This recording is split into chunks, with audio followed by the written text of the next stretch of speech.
I've been the manager of this building for 30 years. I'm the man you don't see.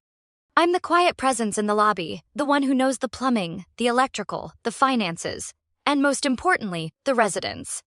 I'm a historian of secrets. And in 30 years, I have learned one absolute truth.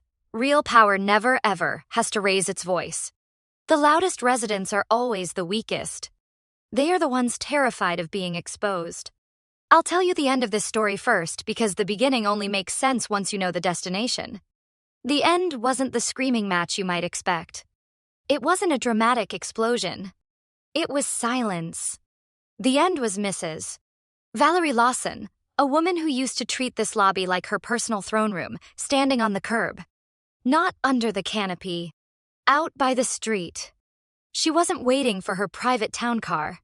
She was trying to flag down a taxi. In the rain. Her hand, the one that used to drip with rings and hold a crystal glass, was trembling slightly. She looked hollow. That is the consequence. That is what happens when a life built on performance finally meets a life built on substance. The performance always, always shatters. This whole affair wasn't just about money. It was about a shift in the very air we breathed in this building. It was about the fall of a tyrant. And I had a front row seat. Before that day, this lobby was not a public space. It was Valerie Lawson's stage. You have to understand what she was. She wasn't just a resident. She was an institution of her own making. She was old money, or at least she projected the idea of old money. The kind that believes it has a right to breathe air that other people don't. I saw her every day. She'd hold court on those leather couches by the bar. Always at 4 p. Always with her two friends, women who looked like polished, expensive copies of her. They didn't talk. They chirped. And they laughed. That high, shrill laughter designed to make everyone else feel small. My staff. They hated her. They were terrified of her. I'm a good manager. I protect my people. But I also have to serve the residents. And Valerie tested that line daily. I remember an incident about a year ago. A new waiter at the ground floor restaurant, the one we had before the renovation. A young kid. He accidentally spilled a single drop of water on her sleeve while refilling her glass. She didn't yell. Oh no. That would have been too common. She simply stopped talking. The entire lobby went silent. She slowly looked down at the drop of water. Then she looked up at the boy. Her eyes were cold. She said, "I suppose this is the best your kind can do." He was fired by the end of the day. Not by me. By the restaurant manager. He said she'd threatened to have the restaurant's lease reviewed by the board. Her board. That was her power.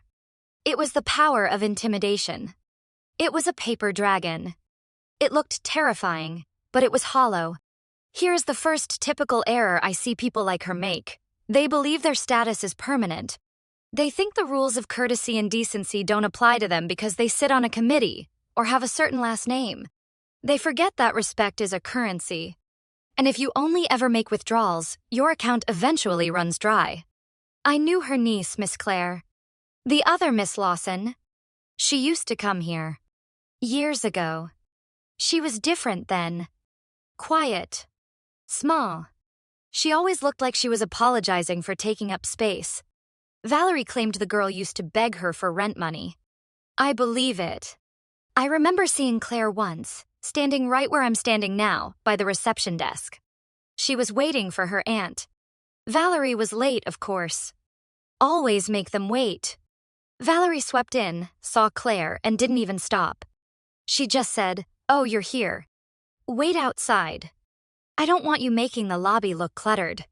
Clare's face. It didn't just fall. It collapsed. She turned and left. I watched her go. I remember thinking, that is a wound that won't heal. That is a wound that will either kill you or turn you into armor. I didn't see Miss Clare again for 2 years. Until that Tuesday. The lobby was quiet. It was just after lunch. The air smelled of weak coffee and the expensive leather polish we use on the furniture. The elevator slid open with a soft ding. and every head turned. It wasn't just me. It was the receptionist. It was the two men waiting for their car. She stepped out. It was Miss Clare Lawson. But it wasn't. The quiet, apologizing girl was gone. This woman, she was still quiet. But her silence was different. Her silence had weight. Her heels clicked on the marble. It was a sharp, deliberate sound. A period at the end of a sentence. She wasn't looking around, soaking it in. She was walking from point A to point B. She was walking home. My hand instinctively went to straighten my tie. My heart did a strange little kick. I wasn't late for anything, but I suddenly felt like I was. I felt like destiny was arriving, and I needed to look sharp for it. And then, the dragon roared. Well, look who is pretending again. Valerie's voice. It cut through the lobby like a saw. She was on her couch. Her throne. Glass in hand. Her two friends flanking her. The performance had begun. Claire didn't stop. She didn't even turn her head. This infuriated Valerie. Her performances required an audience, and they required a reaction. Sweetheart, Valerie called out, louder this time. The cruelty was dripping from it. This building charges rent. You sure you're not lost? The two friends produced their required laughter. High, shrill like birds. I saw Claire's fingers grip the strap of her handbag. Just a tightening. That was it. Her jaw was set. Maybe she is just visiting, Valerie sneered, enjoying herself. Or delivering packages. That was the line. The insult to the waiter. The assumption that anyone not her must be service. Here's the warning sign I need you to hear. This is the 90% trap. When you hear someone try to humiliate another person by mocking their job, whether it is waiter or delivery girl or cashier, you are not listening to a person with power. You are listening to a person terrified of becoming one of them. It is the rawest insecurity you will ever witness. It is a flare signaling a deep-seated fear of irrelevance. Claire reached the reception desk. She pretended not to hear. I knew in that moment I had to move. This wasn't about resident services. This was about restoring balance. I rushed out from behind the counter. My own voice sounded breathless to me. Miss Lawson, I said. Valerie's head snapped toward me. She had a smile on her face, expecting me to ask Claire to leave. Welcome home. The silence. I wish I could bottle the sound of that silence. It was heavier than the marble floors. The laughter from Valerie's friends just died. It hung in the air, grotesque. Valerie blinked. Her smile faltered. It didn't fade. It cracked. What did you just call her? She asked. I turned to her. Politely. Calmly. I said, welcome home, Miss Lawson. I turned back to Claire. Her penthouse transfer was finalized this morning. Everything's ready upstairs. Then came the sound. It wasn't a loud shatter. It was a sharp, expensive crack. The sound of heavy crystal hitting Italian marble. Valerie's drink slipped from her fingers. It hit the floor. The amber liquid, whiskey probably, splashed across the pristine white stone. Her friends just stared. Mouths open. Valerie's hand was trembling. Claire turned. Slowly. She looked at her aunt. She wasn't smiling. She wasn't angry. She looked calm. Oh, she said. Her voice was soft. I thought you knew. She tilted her head. I bought the building last week. I'm a professional. I have seen billionaires, politicians, and movie stars walk through this lobby. My face is trained to show nothing. My face showed nothing. Inside, my jaw hit the floor. The building. I had processed the penthouse sale. It was a shell corporation. I hadn't looked deeper. The full transfer of the tower was being handled by corporate, not by me. This was a coup. Valerie's lips parted. No sound came out. She was pale. This woman who had built her entire identity on this lobby, on this building, on the power it gave her. She was now a tenant. Claire's tenant. Claire smiled. Just faintly. It was a surgeon's smile. Precise. You should be careful what you say in my building, she said. Still soft. The walls have a funny way of echoing the truth. Then she turned and walked to the private elevator. The one that required a key. The one Valerie herself used. Claire badged in. The air behind her was thick with shock. Each click of her heels was a nail in the coffin of Valerie's reign. The elevator door slid shut. I looked at Valerie. She was still staring at the elevator. Her friend whispered, "Valerie." Valerie didn't move. "Ma'am," I said, stepping forward. "Let me get someone to clean that up for you." She flinched. She looked at me. For the first time in 30 years, she looked at me like she saw me. And she looked terrified. Peace never lasts. Not when a regime has been toppled. I knew there would be a counterattack. I had to go up to the penthouse myself. The actual final ownership documents for the tower, the ones that needed the new owner's signature, had just arrived from the legal team. I had to deliver them. My hands were steady as I held the folder. But my mind was racing. I was now an employee of Miss Clare Lawson. This was interesting. I had memories of that penthouse. It had sat empty for a year after the last owner, a tech billionaire, had moved to Singapore. It was a beautiful space, but cold. All glass and steel.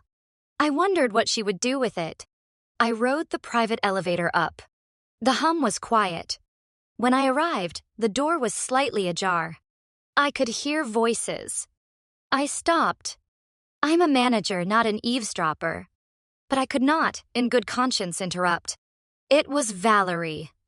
Of course it was. She must have taken the other elevator, rushed up to confront her. Her voice was sharp, back to its old arrogance. But there was a new tremor in it. A high, thin wire of panic. You think buying a penthouse suddenly makes you one of us? She was saying. I heard a quiet laugh. Claire's laugh. One of you. I wouldn't insult myself like that. You're still the same girl who begged me for rent money 2 years ago. Valerie snapped. Don't stand there acting like you're some self-made miracle. You're right. I'm not a miracle. I'm the result of every time you told me I couldn't do it. That was it. That was the core of it. I heard Valerie scoff, but the sound was brittle. You burned bridges. No, Claire said. Her voice was calm. Like ice. You burned them. And you handed me the match. The silence that followed was heavy. I heard the sound of water pouring. You know what is funny? Claire said, her voice quiet. You spent your whole life pretending to have power. Measuring your worth in dinner parties and last names. But real power doesn't need to announce itself. And what do you call this? Revenge. No. This is me coming home. I heard Valerie circling the room. I could picture her touching the furniture, judging it. This is temporary, Valerie sneered. People like you never stay on top. You'll make one wrong decision, and it'll all come crashing down. Then I'll build it again, Claire said. That is the difference between us. You inherited. I learned. That was my cue. The conversation had reached its peak. I knocked. Firmly, but politely. Mr. Green. For Miss Lawson. The door swung open. Claire stood there. She smiled at me. A genuine smile. Mr. Green. Please, come in. Valerie was standing by the window, her back to me. She looked rigid. Miss Lawson, I said, holding out the folder. The updated ownership documents for the building. Congratulations again. I nodded politely to Valerie. She turned. She stared at the folder. You bought the whole building. Technically, Claire said, taking the folder from me. Just the tower. The restaurant on the ground floor is still under renovation. But I'll get that too. Valerie's face flushed. A deep, ugly red. The realization was hitting her. She wasn't just a tenant.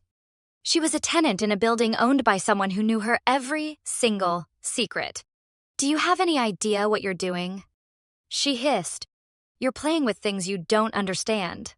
These people, this level, you'll never fit in." Claire stepped closer to her. Her voice was low. I had to strain to hear it. "I don't need to fit in, Valerie. I own the door they're all trying to walk through." Valerie was speechless. Her hand clutching her purse was trembling again. She laughed. A dry, brittle sound. "You think money changes everything. It doesn't buy class. Or respect." "Maybe not," Claire said softly. "But it buys silence. From people who used to laugh at me." The color drained from Valerie's face. Her phone buzzed. She glanced at it. Her expression. It didn't just fall. It disintegrated. It was pure, undiluted panic. "What is wrong?" Claire asked. "The board meeting," Valerie whispered. "My investment partners. Someone told them." About last year." Claire tilted her head. "About how you faked the charity report." Valerie's eyes shot up. "You." "I didn't have to tell them," Claire said calmly. "They figured it out when your name came up in the background check. For this purchase." The tower's legal team did a full review of all board members, including you. I knew it. I had known it. That charity, the Lawson Charity Gala, she ran every year. It was the building's dirty secret. We all knew something was off. The donations that were really just payments for services, the vendors who were friends of hers. She wasn't raising money for children. She was washing her own money. And she was using this building's address to do it. The pitfall for the ordinary person is thinking the wealthy are smarter. They're not. They're just better insulated. When they commit fraud, they call it creative accounting. But it is still fraud. And it always leaves a paper trail. Claire's legal team in buying the building had pulled that trail. "You ruined me," Valerie whispered. "No," Claire said. Her voice was firm now. "You ruined yourself. I just stopped covering for you." She stepped back. "Get out of my home, Valerie." Valerie didn't argue. She just stared at the skyline. Then she walked to the elevator. As the doors closed, I looked at Miss Lawson. She wasn't smiling. She looked tired. But she also looked free. I wasn't at the gala. My place is here in the building. But this building is an echo chamber. The next morning, it was all anyone was talking about. The staff, the other residents. The story was everywhere. Valerie's last stand. The Lawson Charity Gala. It was a classic move. When you're losing power, you perform power. You throw a big party, remind everyone who you are. This was Valerie's typical error. She took a private defeat and made it public. She just couldn't resist the stage. She needed everyone to see her forgive her niece. She needed to be the center of the story. And by doing so, she handed Claire the microphone. I heard about it from 2 residents and 3 staff members who worked the event. They said Valerie's friends tried to mock Claire when she arrived. One woman, one of the friends from the lobby, apparently asked if Claire used to wait tables. And Claire just smiled and said, "Yes. And you're the woman who used to leave a $1 tip on a $200 meal." The lobby laughed. Not at Claire. With her. Then, a major CEO, Mark Everett, a man who owns half of downtown, walked right up to Claire. Shook her hand. Talked about her recent acquisitions. Right in front of Valerie. This is the difference. Valerie had friends. Claire had allies. Friends are for gossip. Allies are for business. But the real moment, the one everyone was talking about, was the speech. Valerie got on stage and gave her performance. Giving back, community, legacy. All the empty words. Then she generously gestured to Claire. "My dear nieces," she called her. A reminder that fortune favors the bold. The spotlight swung to Claire. And Claire didn't just nod politely. She stood up. She walked to the stage. She took the microphone. I heard Valerie tried to stop her, but it was too late. Claire's voice, they said, was steady. Not loud. Just clear. You're right, Valerie. Fortune does favor the bold. But it also remembers those who were kind when no one was watching. The room went dead, silent. I used to think success was about money or statuses, Clare continued. But I realized it is about growth. It is about rising without stepping on others to do it. Then she looked right at her aunt. And she said the line that ended it all. And for those who laughed at me when I fell, thank you. Because you taught me how to stand taller. She handed the mic back. And the room. It didn't just applaud politely. It was real applause. Genuine. Valerie was left on stage, her mask slipping, her speech forgotten. This is the pivot. Revenge is a low-status game. It is messy. It is emotional. Claire didn't take revenge. She demonstrated consequence. Valerie wanted a gutter fight. Claire just built a skyscraper next to her, thanked her for the motivation, and blocked her sunlight. The next morning, the calls started. Investors pulling out from Valerie's funds. The charity was officially under investigation. She called the penthouse. I know because the front desk logs the call. I don't know what was said, but I saw Valerie leave the building an hour later. She didn't look angry. She looked empty. And that is when I saw her standing on the curb trying to flag down a taxi. Her car and driver. Gone. The investors had probably already repossessed it. She was just a woman. In the rain. The biggest secret. It came a week later. Miss Lawson, Clare, called me to her office. Not the penthouse. Her real office downtown. The room was bright, clean, and busy. No lounging. Just work. Mr. Green, she said, smiling. I wanted to thank you for your professionalism and your kindness. I'm just doing my job, Miss Lawson. You and I both know you were doing more than that, she said. I'm promoting you. You're not just the building manager anymore. You're the director of properties for the new West Side District, including the tower. I was stunned. And, she said, I wanted you to be the first to know. We just finalized the acquisition of Lawson Holdings. I just stared. Lawson Holdings. As in... She nodded. My aunt's firm. It went bankrupt after her investors pulled out. We're the new majority shareholders. She didn't just buy the building. She bought the name. Send her the formal notice, Claire said to her assistant. And make sure it is kind. No gloating. Her assistant tilted her head. You don't want her to know you bought it. Oh, she'll know, Claire said. But I don't need to rub it in. Some victories speak for themselves. I've worked in this business for 30 years. I've seen it all. And I can leave you with these warnings. These are the red lights you need to watch for. First, the lobby tyrant warning. If you meet someone who is performatively cruel to service staff, to waiters, to receptionists, to drivers, you are not looking at a powerful person. You are looking at a deeply insecure, terrified child in an adult's body. Their power is a costume, and they are terrified you'll see the zipper. Do not trust them. Do not admire them. Second, the volume deception. True power is quiet. It is the person who doesn't need to speak. It is the person who walks into a room and listens. The loudest person in the room is always the one with the least to offer. They are compensating. They are the paper dragon. Look for the person who moves in silence. That is the one who holds the real keys. Third, the legacy trap. Be very, very wary of people who talk constantly about their legacy, their family name, or how things are done. They are not guardians of a tradition. They are museum curators for a dead idea. They are living off the fumes of their grandparents' accomplishments. The real builders, the real movers. They're too busy working on the future to brag about the past.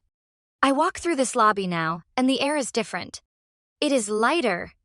Miss Lawson. Claire. She is a good owner. She is fair. She is demanding. But she is fair. She knows the staff by name. She remembers my kid's graduation. Valerie demanded respect. Claire earns it. The walls in this building, they're not just marble. They're mirrors. They reflect who you are. And Valerie's reflection. It was just a ghost. A loud, angry ghost. Claire's reflection. It is solid. It is quiet. And it is real.